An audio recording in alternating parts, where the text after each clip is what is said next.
Здравейте, аз се казвам Хавизен.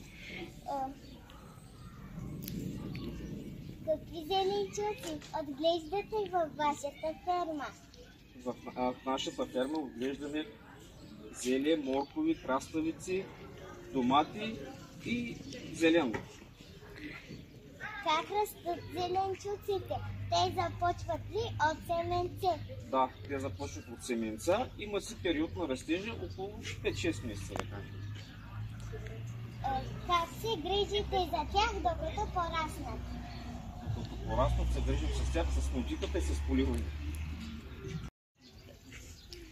Здравейте, аз се казвам Джа.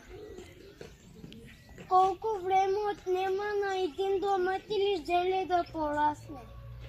На един домат и зеле от самото семе до цялата зрялост 6 месеца. Около 5-6 месеца.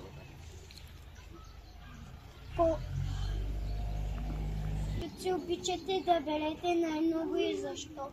Защо? Зеле и салатки. Зелена салата, защото няма сортировка.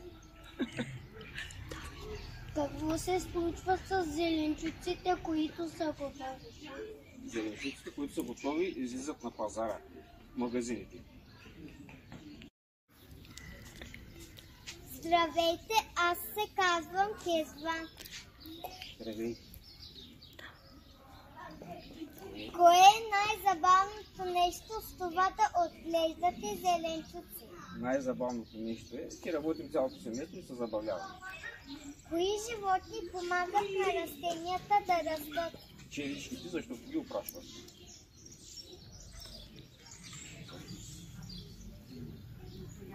Какви инструменти използвате, когато работите в градината?